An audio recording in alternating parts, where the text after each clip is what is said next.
안녕하세요, 공병원입니다. 오늘은 출판사의 구조와 출판 비즈니스 모델에 대해서 살펴보도록 하겠습니다. 출판사는 어떤 구조로 운영되는지, 그리고 출판사 내부에 구성되어 있는 편집부, 디자인부, 마케팅부, 이러한 부서들은 어떤 역할을 하며 어떻게 협업을 하는지, 그리고 저자, 에이전트, 사파가, 사진가 등은 출판사와 어떻게 협업하는지, 그리고 출판사와 서점, 전자책 플랫폼들은 어떻게 함께 가치를 실현해 나가는지, 그리고 출판사들은 종이책과 전자책을 통해서 어떤 비즈니스를 운영하고 있는지, 이런 점들에 대해서 살펴보도록 하겠습니다. 저는 출판사에서 한 15년 정도 일을 좀 했습니다. 주로 편집부에서 있었고요. 그 다음에 제작 파트에서도 있었고, 그 다음에 이제 PR 쪽에 역할을 맡아서 일을 수행해 봤습니다. 그래서 여러 출판사들의 어떤 활동 모습을 많이 보았기 때문에 제가 여기서 설명하는 내용은 일반적으로 제가 경험한 걸 기반으로 한다는 점들을 어느 정도는 좀 이해를 해주셨으면 좋겠고요. 그럼에도 불구하고 가장 이제 제가 접하거나 만나거나 그런 어떤 편집자들 또는 영업자들, 마케터들을 중심으로 볼 때 여기서 크게 벗어나지 않는다고 생각은 좀 합니다. 그러면 먼저 편집부에 대해서 설명을 좀 드리도록 하겠습니다. 편집부는 일반적으로 새로운 출판을 기획하고 그것을 의뢰를 하고 또는 저자와의 연락과 협업을 해서 그들로부터 계약을 맺고 그 다음에 교정교육을 포함해서 책이 만들어질 때까지의 전체적인 프로젝트를 담당하는 부서라고 할 수가 있습니다. 보통 편집부를 책임지는 책임자는 발행인이나 편집이사, 주간이나 편집장 등 그런 직책을 가진 사람들이 전체적으로 총괄을 하고요. 굉장히 여러 분야의 책을 내는 종합출판사인 경우에는 편집부 안에 또 팀이 나눠져 있습니다. 뭐 인문팀, 학술팀, 어린이팀 이런 식으로 약간 좀 영역별로 좀 팀을 둬서 작업을 하는 경우가 많죠. 보통 그 편집부의 구성원들을 편집자라고 부릅니다. 그래서 편집자들의 여러 가지 업무가 있지만 그 중에서 가장 크게는 저자가 보내온 원고를 교정보고 교율보고 하는 그런 일이 있고요. 그 다음에 전체적으로 어떠한 책을 낼 것인지에 대해서 기획을 하거나 저자들한테 어떤 그 집필을 의뢰를 하거나 또 집필이 의뢰된 그 계약이 끝난 그런 책에 관해서는 이제 저자들과 협의를 해서 그걸 진행해 나가는 그런 일을 합니다. 자, 여기서 교정교율이라고 얘기를 하는데 이 용어가 책이나 어떤 출판에 익숙하지 않으신 분들은 조금 헷갈릴 수가 있습니다. 교정은 그야말로 오탈자 중심으로 그러니까 잘못된 글자들을 잡아나가는 그런 작업이라면, 교율은 좀 문장을 보다 매끄럽게 하거나 문장 전체를 본다거나 또는 단락 전체를 본다거나 이렇게 해서 전체적으로 어떤 텍스트 원고를 고쳐나가는 작업들을 교정 교율이라고 얘기를 합니다. 그리고 이제 그 출판 부서에서 디자인부와 제작부가 편집부와 굉장히 밀접하게 일을 좀 하고 있어요. 주로 제작부라고 한다면 이제 책을 인쇄하고 또는 제본하고 그 다음에 표지를 만들어서 함께 이제 그 제본을 하는 그런 전체적인 과정, 즉 제작의 질을 책임지는 파트고요. 질뿐 아니라 이제 보통 책은 언제까지 나와야 되는 그런 부분도 있죠. 그래서 이제 비용이 또 굉장히 많이 들어요. 보통 책 제작 비용은 좀 상황에 따라 다르지만 전체적으로 우리가 흔히 책이 한 3,000부 정도 팔린다라는 전제하에서 보면 거의 3분의 1 정도? 그 정도 가까이 3분의 1에서 거의 많으면 정말 2분의 1까지 제작비가 들어가는 경우가 참 많아요. 그래서 그런 부분들을 좀 어느 정도는 좀 이해를 했으면 좋겠고요. 그러면 이 제작자가 있으면서 또 한 사람이 이제 디자이너가 있어요. 디자이너는 책의 본문 레이아웃이나 표지 디자인, 그 다음에 그 안에 안치게 되는 일러스트나 사진들을 어떻게 시각적으로 편리하게 구성할 것인가, 그런 것들을 작업을 하는 분들이 이제 그 디자이너라고 볼 수가 있어요. 마케팅부에 대해서 설명을 드리도록 하겠습니다.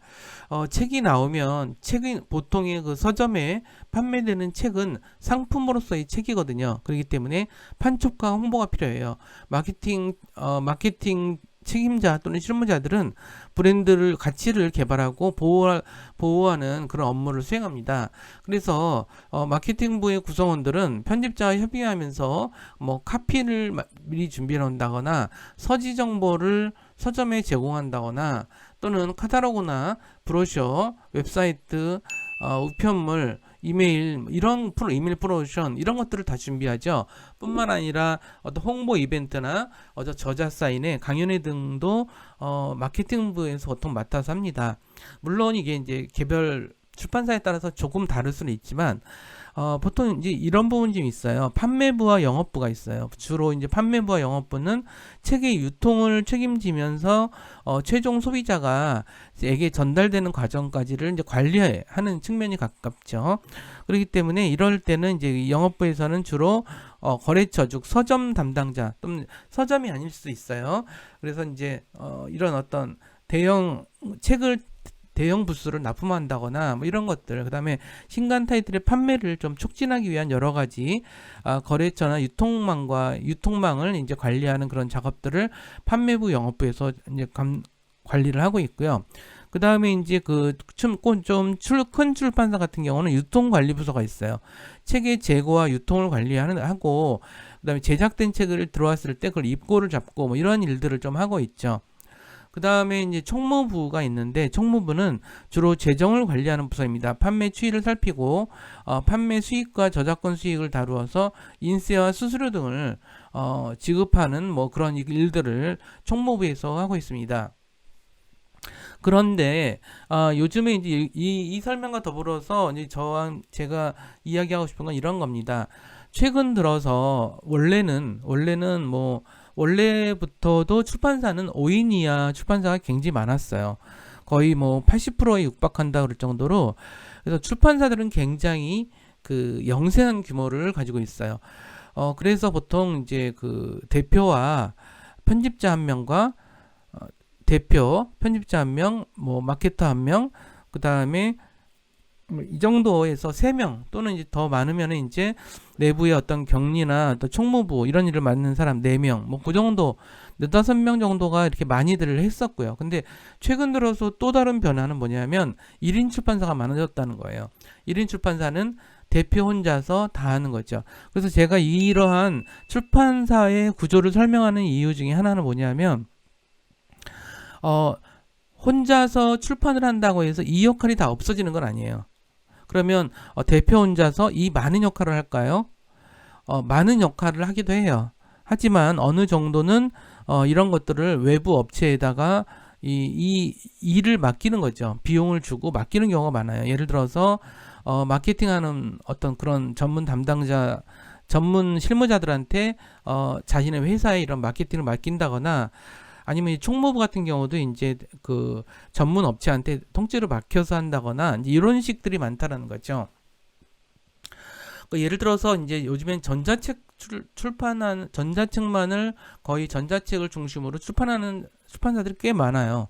그런 경우에도 물론 그런 경우에 특히나 한두 명의 어떤 사람으로 이제 출판사를 구성하는 경우가 많은데, 그러한 경우에조차도 편집부의 업무가 없어지거나 마케팅부의 업무가 없어지거나 이런 건 아니라는 거죠. 근데 이제 일을 조금 더 줄여서 한다거나 꼭 해야 되는 일 이외에는, 또는 이제 어떤 전문적인 업체나 전문 프리랜서가 하는 것이 편할 때는 그 역할을 이제 다른 사람들한테 줘서 한다. 그럼에도 불구하고 출판사의 전통적인 구성에서 이제 하고 있었던 역할은 바뀌지 않는다. 이런 점들을 제가 강조드리고 싶어요. 그 다음에 출판사 외부에 협업 참여자들이 굉장히 많겠죠. 자, 제가 이런 얘기를 좀 해드리고 싶어요.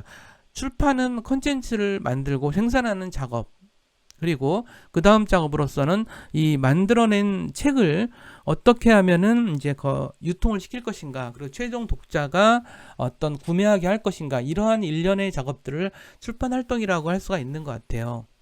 그래서 그 과정에서 첫 번째 이제 그 중요한 외부 협업 참여자는 아마 저자가 아닌가 싶어요. 저자들은 책 콘텐츠의 기본적인 가치를 만들어내는 사람이죠. 작품이나 원고를 저술하고 창작하는 과정을 통해서 저자의 창의성과 전문 지식이 발휘가 됩니다. 그래서 이것은 출판사들은 자신의 어떤 그 출판 기술과 출판 지식을 합쳐서 책을 완성해 나가죠. 책이 독자의 손에 들어간 이후로부터는 저자는 책을 통해서 독자와 이제 커뮤니케이션을 한다고 생각하시면 될 것 같아요. 이러한 어떤 훌륭한 가치를 지닌 책이라고 하는 것은 결국은 미디어를 통한 사회적 커뮤니케이션의 과정이 되겠죠. 이러한 책이라는 미디어를 통해서 이루어지는 사회적 커뮤니케이션이 독자의 니즈를 충족시켜 줄 수 있는지, 이런 부분들이 바로 책의 가치를 판정하는 부분이 아닌가 싶어요. 그 다음에 또한 이 책의 저자들은 개인 저자인 경우가 참 많잖아요. 이랬을 때 저자들 자체도 되게 브랜드라는 것이 존재하거든요. 그래서 이러한 저자는 어떤 점들의 전문성이 있고 책을 저술할 때 어떠한 특징이 있다, 뭐 이런 생각들이 있겠죠. 그래서 그런 것들을 이제 저자의 브랜드 아이덴티티라고 우리가 얘기를 할 수가 있고요. 이 출판사 같은 경우는 이제 이러한 저자들은 그들의 어떤 창의성, 고유성, 이런 걸 통해서 사실은 저작권 보호를 받거든요. 하지만 출판사도 여기에 참여를 하긴 하지만 출판사의 어떤 기획이라든가 이런 거는 저작권의 보호를 받지 못하는 상태라는 점들은 좀 알아두실 필요가 있습니다. 또 하나가 에이전트에 대해서 설명을 좀 드리도록 하겠습니다. 책 컨텐츠는 책을 구성하는 컨텐츠는 권리관계가 생기죠. 그렇기 때문에 계약적 관계가 필요하거든요. 그래서 출판사와 저자는 저작권 계약을 맺습니다. 보통 그 저작권 계약은 보통 출판권 계약이라고 얘기를 하고 있고요. 출판권 계약은 또다시 그 종이책에 대한 출판권과 전자책에 대한 출판권. 근데 전자책에 대한 출판권은 주로 이제 출판권하고 좀 분리가 돼서요. 그거는 전송권이라고 이야기를 하고 있습니다. 전송권이라는 개념은 주로 인터넷을 통해서 전자책은 인터넷을 통해서 이제 그 구매한 독자들한테 전달되는 구조잖아요. 그래서 보통 전자책의 어떤 권리는 전송권이라는 표현을 하고 있고요. 그 다음에 이제 아예 뭐 책을 가지고 영화를 만든다거나 막 이런 경우에는 그거를 2차 저작권이라고 얘기를 하고 있어요. 2차 저작권은 책을 통해서 뭐 전혀 다른 책에 기반하고는 있긴 하지만 전혀 좀 다른 어떤 창작물을 만들어내는 경우죠. 뭐 영화를 만든다거나 드라마를 만든다거나 이런 것들이 다 2차 저작권의 영역이라고 생각하시면 될 것 같아요. 저작권에 관한 부분은 나중에 한번 기회가 될 때 다시 공부를 좀 하기로 하고요. 이제 국내에서는 주로 직접 저자가 출판사와 계약을 하는 경우가 많고요. 외국에서는 에이전트를 통해서 많이 해요.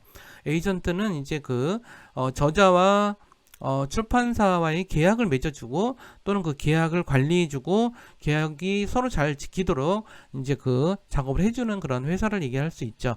에이전트 회사는 예를 들어서 이제 프로 농구 선수나 뭐 프로 야구 선수들의 어떤 구단과의 계약 뭐 이런 것들을 이제 하는 사람들도 에이전트라 그래요. 이렇게 계약 관계를 전문적으로 담당하는 회사를 에이전트라고 얘기를 하고 있습니다. 그리고 이제 또 중요한 협업 외주자로서는 이제 사파가와 사진가들이 있는 것 같아요. 자, 책의 저작권과 사파의 저작권은 별개예요. 그렇기 때문에 보통은 이제 출판사는 사파 저작권과 사진 저작권에 대해서 별도로 계약을 맺어야 되죠. 그래서 이런 사파와 사진은 사실은 개성과 창조성이 인정된다는 범주 하에서 저작물로서 보호를 받고 있는 상태입니다.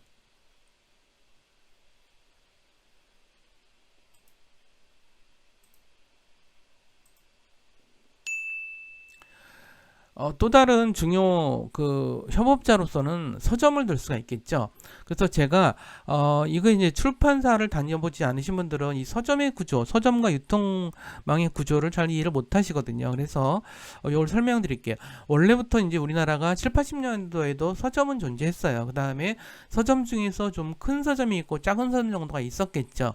근데 이제 1990년대부터 대형 서점, 그야말로 우리가 알고 있는 교보문고나 명품문고 같은 대형 서점들이 등장을 하죠. 그 다음에 온라인 서점도 이때부터 아주 활성화가 되고 2000년대 넘어서면서부터 이렇게 활성화가 됐죠. 그 다음에 이제 이 1980년대부터 출판사에서는 전자출판이라는 게 이루어져요. 여기서 말하는 전자출판은 과거에는 디지털 파일을 통해서 책을 조판하고 인쇄하고 뭐 이런 작업들, 이런 걸 다 전자출판이라고 얘기를 하거든요. 근데 전자출판이라는 용어가 여러 가지 의미로 쓰인다고 생각하시면 돼요. 어떤 면에서는 예를 들어서 뭐 이제 인디자인으로 책을 만들기 위해서 그 원고들을 레이아웃을 잡고 이렇게 편집을 하는 거죠. 이것도 전자출판이라고 볼 수 있죠. 전자적인 디지털 기술을 활용해서 하는 모든 작업들은 전자출판이라고 볼 수 있고, 전자출판 안에는 또 전자책을 내는 그런 작업도 되게 중요한 전자책의 한 영역이라고 보시면 될 것 같아요. 이해가 되시죠? 근데 이제 그 전자출판이라는 기술이 1980년대 후반부터 도입이 돼요. 그러면서 이제 그 출판이 굉장히 자유로워졌죠. 그전에는 그럼 뭘로 했냐? 활판이라고 하는 어떤 그 아주 전통적인, 그러니까 그야말로 뭐 한 1000년 가까이 이어져 내려왔던 것으로 이제 추측이 되는 그런 도장 찍는 방식, 뭐 그런 원리로 하던 이제 인쇄 방식이 이제 활판 인쇄라고 볼 수가 있는데, 그런 방식들이 이제 지속되어 왔고요. 어쨌든 이제 그러면서 2000년대부터 이제 이제 잡힌 그러한 온라인, 오프라인 서점의 어떤 구조를 좀 설명을 좀 드리도록 할게요. 보통 이제 그 서점은 온라인 서점이 있고 대형 서점이 있고 좀 작은 서점들이 존재를 하죠. 그래서 물론 이게 모든 걸 다 설명하지 않지만, 출판사는 서점을 통해서 판매하거나 어떤 전문 서점을 통해서 판매하거나 아니면 소형 서점을 통해서 판매한다는 거죠. 근데 출판사가 이걸 다 관리할 수가 없죠. 그렇기 때문에 도매 업체를 뒀어요. 지금은 이제 과거보다 도매업체의 어떤 영역이 되게 작아지고 역할도 작아지긴 했지만, 어쨌든 도매업체라는 게 있어서 도매업체가 어떤 그 지방에 있는 작은 서점서부터 뭐 그런 중간쯤 되는 서점들의 또는 대형 서점들의 책들을 다 공급해 오거나 이러기도 했죠. 출판사는 주로 온라인 서점과 대형 서점을 중심으로 이제 그 직접 거래를 해서 책을 이제 배달해 주는 구조죠. 근데 이렇게 된 거에는 또 여기에도 되게 여러 가지 다른 그 책 유통망이 있지만, 결국은 이제 소비자에게 이런 것들이 도달하게끔 하는 이런 작업들을 이제 조인트 유통사라고 할 수가 있죠. 이런 그 수많은 어떤 유통업체 또는 서점들, 그리고 이런 것들이 다 이제 출판사의 중요한 협업자라고 볼 수가 있겠죠. 그러면 전자책 협업자들에 대해서 설명을 좀 드리도록 하겠습니다. 이 전자책 유통과 플랫폼에 대해서도 좀 더 자세한 내용을 나중에 집중적으로 좀 살펴보기로 할 건데, 여기서 전체적인 내용만 좀 설명을 드리도록 할게요. 보통은 이제 출판사가 있고요, 저자가 있고, 출판사가 직접 이제 이러한 전자책 플랫폼이 여러 개가 있는데, 이건 이제 온라인 서점이기도 하고, 지금 우리나라에서는 온라인 서점들이 전자책 플랫폼을 겸하고 있어요. 그래서 이렇게 설명을 좀 드리는 거고요. 자, 그래서 이제 출판사와 저자들이 이제 전자책을 이제 유통을 시키기 시작하면, 전자책 플랫폼에서는 이걸 볼 수 있는 어떤 PC와 스마트폰과 태블릿 PC가 이렇게 여기에서 볼 수 있는 환경이 되겠죠. 그러면은 이제 사용자들은 뭐 전자책을 스마트폰이나 이런 걸 통해서 이제 보는 형태로 되는 것이고, 이렇게 많이 활성화되어 있지는 않지만 전용 단말기라는 게 있어서 전용 단말기를 통해서 이제 그 책을 보기도 하는 이러한 어떤 전체적인 과정에 있습니다. 근데 이제 주로 이제 2000년대까지는 바로북, 그다음에 교보문고, 알라딘, 예스24 이런 곳에서 주로 이제 전자책을 유통을 시켰는데, 2010년대 이후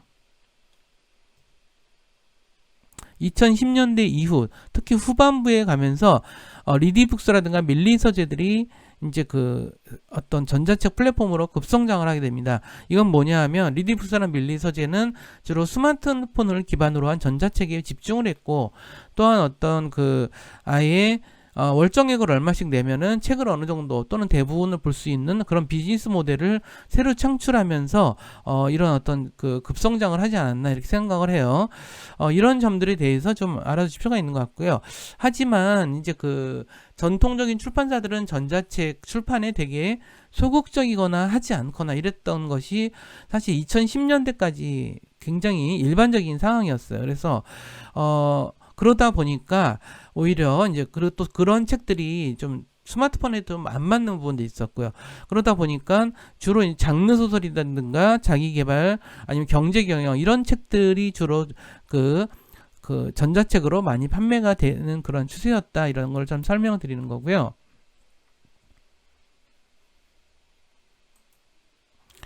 그러면 출판의 가치 네트워크라는 걸 한번 설명을 해드리도록 할게요. 최근에는 이런 가치 네트워크를 통해서 어떤 그 산업 분야의 비즈니스 모델을 많이 파악하려고 많이 노력을 하거든요. 그래서 이제 저는 베르나일리라는 사람이 이야기하는 가치 네트워크 방식으로 출판사의 가치 네트워크는 어떻게 생겼을까, 뭐 이런 것들을 한번 그려보았어요. 출판은 결국 사람들이 연결돼서 하는 작업이고, 출판사 자체도 사람들의 연결 조직이고요. 출판하는 과정, 그리고 책이 독자들한테 전달되는 과정 자체가 다양한 사람들이 서로 관계를 맺고 상호작용하는 그런 구조다라고 하는 측면을 여기서 좀 부어봤습니다. 주로 이제 저자와 작가 또는 여기서 창작자라는 건 주로 화가, 사파가, 이런 사람들, 이제 구분할 수 있겠고요. 우리가 알고 있는 저자, 작가 있겠고, 번역가 있겠고, 이들이 에이전시를 통하거나 아니면 직접, 출판사와 계약을 맺고, 또는 그 비용을 받고 작업을 하겠죠. 그리고 이제 여기에는 이제 전자책의 제작사라든가 디자이너, 그 다음에 그러면 이제 중간으로 넘어오면서 인쇄, 제본을 거쳐서 창고, 배본사, 도매 서점, 서점 이런 식 구조로 이제 이게 가치 네트워크가 진행이 되는데, 이 중에서도 이제 언론사와 광고 미디어를 통해서 우리 광고나 마케팅 이런 것들을 많이 하죠. 언론사를 통해서 많이 알리기도 하고요. 물론 전자책 같은 경우는 전자책 제작사를 통해서 직접 전자책 플랫폼에 앉혀서 도서관이나 독자한테 전달이 되는 경우도 있고요. 출판사에서 EPUB를 만들어서 도서관, 그러니까 이런 전자책 플랫폼을 통해서 도서관을 가고 이런 경우도 많아요. 근데 이제 출판사가 직접 전자책을 만드는 경우가 있어요. EPUB 전자책을. 그런 경우가 요즘에 점점 늘어나고 있는 추세고요.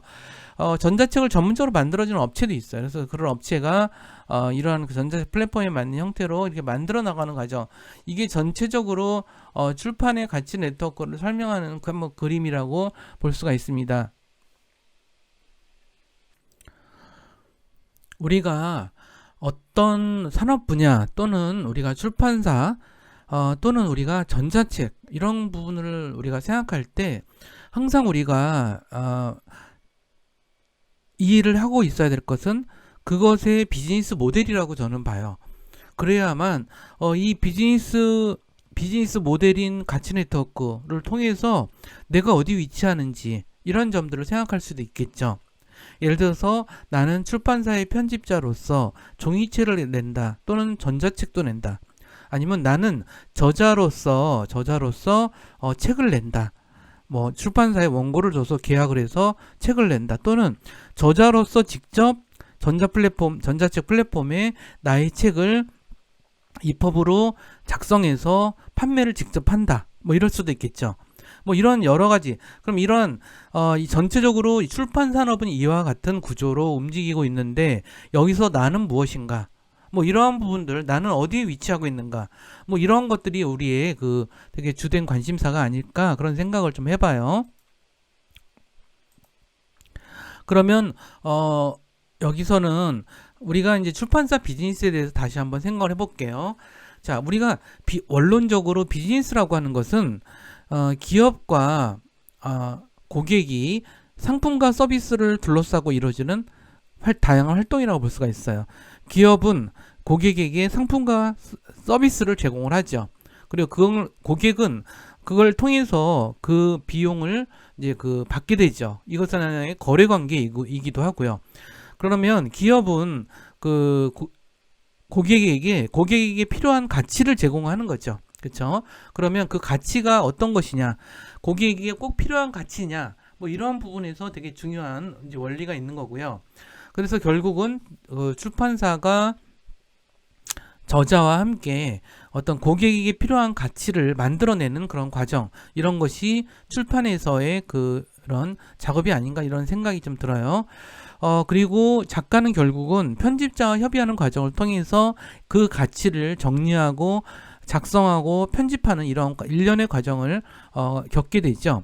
어떤 책들은 서점에 나가면 정말 많은 사람들이 사서 봐요. 그건 뭐냐면 그만큼 독자들이 그 책이 지니는 가치에 대해서 비용을 지불한다는 것이죠. 이러한 과정은 사실은 굉장히 계약 관계와 거래 관계이기 때문에 여기서 창작자들은 저작권료를 받고 또는 이런 것들이 보호되기도 하죠. 법적으로 이런 부분들이에요. 그래서 우리는 항상 어떠한 뭐 창비 또는 교보문고 인터파크 막 이런 것들 아니면 전자책 출판사 또는 전자책을 하는 개인들, 전자책을 개인적으로 전자책 플랫폼에서 만드는 사람들조차도 그 비즈니스의 모델이 무엇인지에 대해서 우리가 좀 더 분명하게 생각하고 고민해야 될 부분이라고 생각을 좀 합니다. 결국은 출판사에서 종이책을 내는 이런 가치 실현 과정은 다음과 같이 볼 수가 있어요. 이거는 되게 유명한 그림을 제가 조금 바꿔낸 거예요. 왜냐면 저자는 에이전트 또는 에이전시를 통해서 같은 용어로 이해하시면 되고요. 출판사와 계약하고 검토하고 편집해서 이것을 책으로 만들고 그것을 출판사 창고에서 받아서 유통사 또는 도매상을 통해서 서점에 보내고 이것이 독자에게 전달이 되고요. 이 전자책에서는 조금 다르죠. 저자나 출판사, 그러니까 출판사에서 저자와 함께 하거나 저자가 직접 하기도 해요. 제가 이걸 강조하는 이유는 점점 전자책이 저자가 직접 하는 어떤 그런 게 주된 방식으로 많이 변하고 있는 그런 상태예요. 그런 얘기를 좀 해드리는 거고요. 그럼 전자책을 만들어야겠죠. 이것을 만드는 작업들이 있겠죠. 그런 작업을 통해서 결국은 이제 그 전자책 플랫폼에다가 앉혀서 독자들은 PC, 노트북, 스마트폰, 아이패드 뭐 이런 갤럭시 이런 걸 통해서 전자책을 결국 보게 되는 그런 과정을 이제 이야기할 수 있습니다. 그래서 마무리하자면 출판사는 가치를 제한하는 거죠. 출판은 사람들의 활동이며 출판사들은 여러 사람들의 연결 조직이자 출판 과정은 다양한 사람들이 막 이제 관계를 맺고 상호작용하는 그런 작업이라고 정의할 수 있습니다. 그럼 콘텐츠 창작 속에서 작가는 편집자와 협의하고 원고를 집필해서 완전 원고, 이거는 어쨌든 완벽한 원고를 그렇게 말하는 거죠. 책이란 상품에 서비스가 담겨서 독자들의 니즈가 충족되면 출판사와 작가는 그것에 대한 수익을 얻고 작가는 저작권료를 받게 되는 거죠. 그래서 우리가 이제 이런 부분들을 좀 보면서, 근데 전자책에서는 주요 또 참여자들은 저자와 에이전트와 전자책 플랫폼 이들의 어떤 활동들에 대해서 저자는 그야말로 원고를 저술하고 집필하면서 자신의 창의성과 전문 지식을 가치로서 만들어내는 역할을 하죠. 출판사는 자신의 기술과 지식으로 책을 마무리를 합니다. 에이전트는 이러한 어떤 저자와 출판사의 어떤 거래 관계가 공정하게 이루어질 수 있도록 또는 그런 거래가 더 활성화될 수 있도록 활동하는 기업들을 얘기하는 것이고요. 그다음 전자책은 항상 좀 플랫폼 구조로 가 있어요. 온라인 서점, 그러니까 과거의 서점과는 좀 달리 많은 사람들이 참여가 열려 있고, 그 다음에 독자들도 뭐 자유롭게 들어와서 자기가 원하는 책을 구매하고 읽고 뭐 그렇게 후기를 남기고 이러한 식으로 많이 하고 있죠. 그리고 이제 스마트폰 중심으로 이제 과거에는 1990년대와 2000년대까지만 하더라도 전자책이라는 것이 PC 위주로 많이 이제 성장을 됐지만 2010년대 중후반 이후로는 리디북스나 밀리서재 같이 스마트폰 중심의 전자책 플랫폼들이 급성장을 했다. 이런 점들을 말씀드리면서 오늘 수업 내용은 여기서 마치도록 하겠습니다. 이 비즈니스 얘기와 비즈니스 시스템과 이러한 약간의 산업적이고 경제적인 이야기들, 이런 얘기들이 사실 좀 어렵긴 하지만 우리가 이런 전자책 또는 출판 또는 책을 이해하는 데서는 굉장히 필수적이고 핵심적인 내용이라는 점들을 꼭 기억해 두시고요. 다음 시간에 더 재미있고 유익한 내용으로 찾아뵙도록 하겠습니다. 감사합니다.